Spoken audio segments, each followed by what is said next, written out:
Asan iş var yoldaşlar, asan bir iş var. Asan bir işdən bəhs etmək istəyirəm mən sizə. Deməli, sosial mediada cavablandırma operatoru işidir.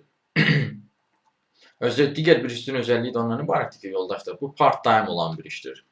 Yəni, deyim də sizə saatlarını. Növbəli iş qrafikidir. Səhər saat 11-dən günorta 4-ün yarısına qədər, bir də günorta 4-ün yarısından axşam 8-ə qədər.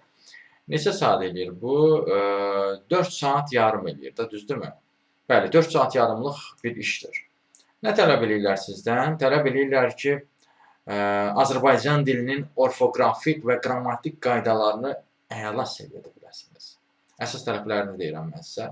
İşgüzar yazışmalar və şifahi danışıqlar aparmağın daha doğrusu təməl qaydalarını bilməlisiniz. Punktual olmalısınız, operativ olmalısınız, pozitiv olmalısınız.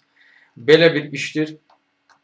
Bu işə də müraciət etməkdə çətinlik çəkirsinizsə, Kristal adlı şirkətdədir. Özəl dəstək verə bilərik sizə. Onunla bağlı əlaqə vasitəsilə mesaj yaza bilərsiniz. Ümumiyyətlə, təkcə bu işlə deyil, digər işlərlə də tanış olmaq istəyirsə, bir sözlə iş tapmanızda çətinlik çəkirsinizsə, onunla bağlı əlaqə vasitəsilə mesaj yaza bilərsiniz. Əlaqə vasitəsi profildə qeyd olunubdur. Siz bu videonu harada görürsünüzsə, orada kanala daxil olun. Toğrul Əziz adlı kanala daxil olun. Kanala daxil olduqdan sonra diqqət eləsəniz, orada əlaqə vasitəsi var. Həmin əlaqə vasitəsini götürüb mesaj yaza bilərsiniz. Sağ olun, salamat qalın, işsiz qalmayın.